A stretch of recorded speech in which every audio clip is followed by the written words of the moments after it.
Mga kababayan, pag-usapan naman natin ito. 'Di ba nung nakaraang araw, ako nag-post pa ako nito. Galit kasi ako dito sa mga 'to eh. Oh, kala ko ba hindi ka marunong magalit? Hindi. Ang ibig kong sabihin, yung galit na, uy, bumalik ang UBIP days. Sabi kasi itong dalawa bumalik na. 'Di ba? Yung bumalik at simula ng pagbabalik nila, nag-away-away ang matinong samahan ng ating mga kakampi. Oh, tapos mga kababayan, eto na mga isa babalik na daw. 'Di ba? May mga post niyan eh. Nako po, sabi ko hindi kaya. Pagtapos nitong si Trixie, si Vic Rodriguez naman ang babalik. Ano to? UBIP days? UBI pop para tirahin na naman kung sino? Oh.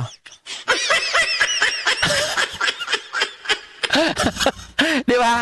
Ito mga kababayan, mukhang ang nangyari dito, talagang meron na ang usapan. Bakit ko naman nasabi na merong usapan? Tingnan niyo po yung bahay Tingnan niyo yung bahay. Hindi ko alam kung saan lugar 'yan. I never been there. Sa tanan ng buhay ko, hindi ko pa napuntahan 'yan. So, nandiyan si Mima, nandito si Ellie, nandito si Pebbles, at syempre, nandyan si Trixie. At syempre, mga kababayan, ipapakita ko na rin po ito na nandun din. Again, wala akong tinitingnan dito para maliwanag lang, para ma-establish ko lang yung facts. Tinitingnan lang natin, mga ka-JP Natics, yung facts.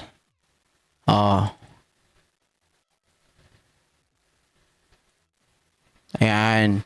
Para makita nyo lang, 'di ba? Yung damit parehas. Yung damit, tingnan nyo yung damit. Yung damit parehas. Black, may collar. May salamin sa dibdib, parehas. Parehas din yung damit ni Ellie at hindi pala, wala siya dito eh. Wala siya diyan, no? Pero nandiyan si Mike. 'Di ba? Ayan, mga ka-GP Natics. Tapos, papakita ko rin sa inyo yung meron talagang nangyari. May nangyari talaga.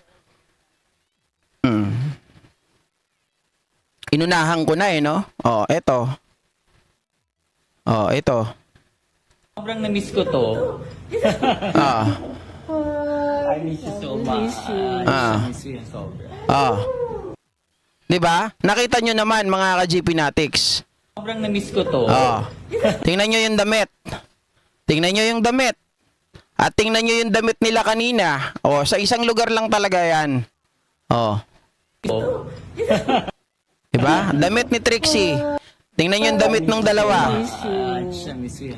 Parehas. Naka-black. Naka-black na. Pero isang lugar yan. Naka-black na. Pero yung kay Ellie, dun pa rin. Na-miss ko to. Orange. 'Di ba? Kung titingnan ninyo yan, dito kasi sa vlog ni Trixie, nagwawala na siya. At pinabubulaanan niya yung paglipat ng kubol. Uy, GP, ba't mo kino-content yan? Hindi. Pinapaalala ko lang, UBIP days. 'Di ba? Pinapaalala ko lang yung UBIP days. Para ano tayo? Hindi to dahil sa galit o ano. Kasi parang inaano niya dito na pinapakalat ng mga nasa kabilang kampo na ako daw ay lilipat. Pakinggan nyo to.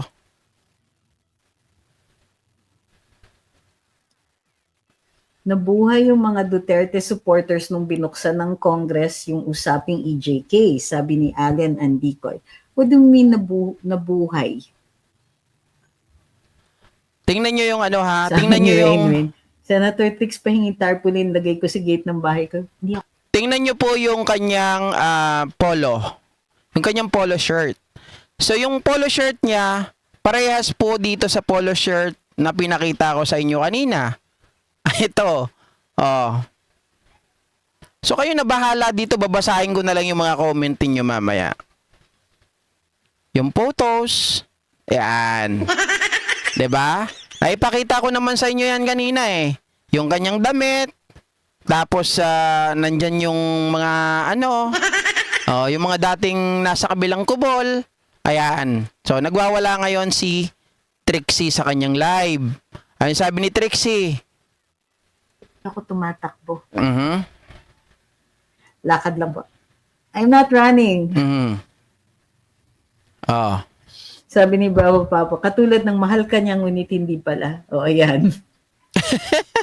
Hindi nagpalit ng damit, no? Kaya nahuli tuloy. Ako, Sabi ni I Joe. really do believe, mga kababayan, since itong nasa likod niya, pwede ka, kahit nasa ang lugar ka, yung background niya, kahit nasa lugar ka, kahit nasa ang lupalop yan, dahil StreamYard ang gamit, pwede mo yan gamitin outside ng doon talaga sa gagawan mo. Unlike dito sa akin, itong background ko, dito lang to. 'Di ba? Dito lang to kasi hindi ako gumagamit ng StreamYard. Sa kanila, yung background na yan ay StreamYard lang yan. Malay ba natin kung nasa likod niyan ay nandun din yung mga kupal. hindi, sorry naman, mali pala yung word ko eh. Hindi dapat, sabi mo hindi ka titira, ba't kupal? Hindi, okay lang, sige na. Nadulas eh. Hindi, ang sinasabi ko dito, mga ka-GP Natics, pakinggan muna natin. Nakakainis din inalis kayo sa karambola. I miss the days. O, isa pa yan na dahilan. Talaga, babaliktad ako. Pati sa karambola, pinatanggal nila ako. Talaga? Ako? Oy, talaga babaliktad ako. Sa karambola nga, pinatanggal nila ako. Ang tanong dyan, totoo ba na kapag hindi ka umalis, hindi marirenew yung prangkisa ng DWIZ? Na-establish ko na yan. Noong 2019 pa lang, yung franchise ng DWIZ, mga ka-GP Natics, ay na-renew niya. At ang alam ko, ang renewal ng prangkisa ay every 25 years. So paanong sabi nila Maui? Why, kaya umalis na si Trixie kasi sabi sa kanya, sa DWIC daw, kapag hindi inalis si Trixie, ay hindi raw i-renew ang franchise ng DWIC. Ha? Tanga ba kayo? Nag-research ako eh. 25 years ang prangkisa ng isang mga kababayan, ano ba tawag doon? Hindi network ang ano dyan eh. Basta prangkisa, yun na yun. Diyan sa mga frequency, yun. Sa isang frequency is 25 years. Di ba? Ano akala nila? Aha. Ako yung unang biktima dyan. Doon sa mga, di ba, ang dami nilang inaaway. Si Attorney Harry, si Attorney Glenn, daming kaso, PRD, Inday, even si Mayor Baste na tinitreaten ng suspension and all that. Ay, nauna ako. Yan nga yung nagsabi sa akin, Tatay Philip eh. Tinanggal siya doon dahil wala siyang kwenta. Kasi kung ako, mga ka-GP Natics, sabi ko nga sa sarili ko, ako magtatayo ako ng kumpanya ko. Pag yung tao ko is liability na, hindi na siya asset, anong gagawin mo? Patatagalin mo pa ba doon? Papasweldohin mo pa rin? Di ba? Na lugi na yung kumpanya ninyo. Hindi. Trixie. Sabi ni Yang Fu, never be friends with people who destroyed you. Well, they did not succeed in destroying me. Oh. But they sure as hell tried. Ay, talaga ba?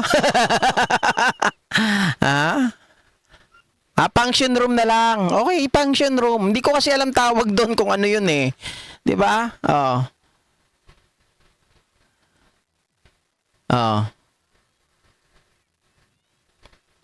Uy, Trixie. Yung sabi ni Okan, I just now realized ikaw nga po pala talaga yung unang biktima ng power tripping nitong si Liza. There you go. 'Di ba? Unang-una. Uy, talagang tinitira si FL Lisa, ha? Talaga lang, ha? Sana hindi totoo yung iniisip ko na Hindi ako totoong lilipat sa kanila. Ano ako tanga? Sinusuka ko yung sinusuka nila yung yung sinuka nila kakainin pa. Hindi ako tanga, pinaglaruan nila ako tapos lilipat ako sa kanila. Ang tanong, hindi kaya napurnada lang dahil sa mga post ni Takero? 'Di ba? Itong si Takero kasi hindi rin mapagpigil eh. Oh. Baka mamaya, pakunwari lang, hindi ko tinanggap, yung pala ang daming demand. Nagtatanong lang, wala po akong binibintang. Hindi kaya hindi pa nagkakasundo? Or i-delay lang for the meantime at hindi aaminin pero under the table? Di ko alam. Kasi yung mga kausap mo kanina doon, nakita namin, nandun si Pebbles, nandun si Ellie. Ay, I miss this. Ay, ibig sabihin, nanggaling na sila doon dati. Di ba? Oh. I miss this place. Oh. Chris, while in Carambola, TP had meetings with FL. Well, not meetings per se, magkaibigan sila. Sa Sabi Malacanang, niya, hindi, totoo, sa Malacanang yon, pero hindi ko alam Ilang beses pa lang kasi ako nakapunta ng Malacanang eh. Tamad kasi ako magpupunta sa labas. Yung cellphone ko kasi ugag-ugag eh. Pero mukhang dahil nga lumalaki na yung channel natin, medyo nakakaipon na ako. Plano kong bumili na ng iPhone para hindi pa palit-palit. Uy, mag-iPhone na. Yayamanin. Sabi ni Tatay Pilik, matagal ka ng tanga, Trixie Mau. Sabi ni Mary Ann Lidawan, kung babalik ka, di ka rin namin gusto. They tried so hard, pero wa effect. Oh. Sabi ni Frank, wow, I salute you for those comments. Very reasonable and dignified as a friend. Kahit na iba ang view, wag nang siraan. Thanks for the insight. Oo, I Lakasan don't natin, suggest baka na, mamaya dali na tayo. awayin natin ng mga kaibigan. Exception, kung yung kaibigan mo politiko and can actually, influence, not influence, meron talagang silang say in national policies. Wala tayong choice. Kasi ako, when I left government, Teka lang, deserve ko ang alin, macaroons. Kulang pa nga eh. Kulang pa eh. Hindi ko alam kung anong makukuha ko. Second hand lang sigurado. Kailangan ko lang kasi mayroong magamit. Diba? Para kahit papano naman, putya. Bumili nga ako home credit eh. Ngayon, ito. Bumili ako home credit. Kala ko matino. Alam nyo ba, inabot ako 2 oras sa paggawa lang ng thumbnail. Anak ng tinapa. Sabi ko, ano ba naman to? Tapos yung isa ko, bumigay na, pumuti na yung screen. Yung mata ko, puti na nga. Sabi ko, pati yung screen nito, puti na rin. Ano ba yan?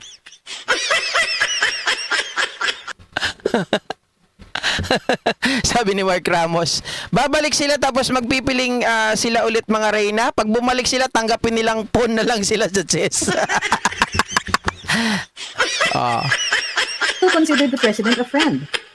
And wala akong Ay, baka nga ganon. Baka nga ganon. Wait lang kukonek ko lang dun sa sinasabi. Ito si Mark Ramos, hindi naman nagsasalita to, di ba?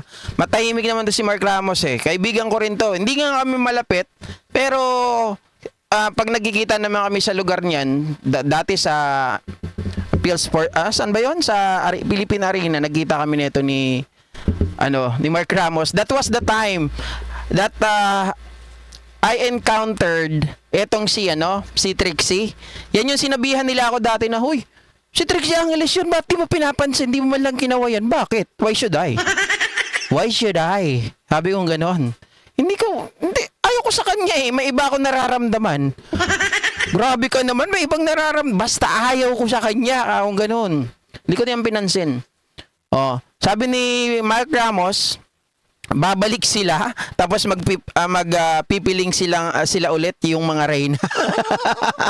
Baka naman kaya na-discarrel ang pagbabalik dahil merong demand. Sabi ko nga kanina, baka may demand. Ang demand malaki. Ang demand bukod sa trabaho, 'di ba? Bukod sa trabaho, malaking pera. Lagi naman trabaho, pera, ganun naman lagi. Tapos yung position na piling Reyna. 'Di ba?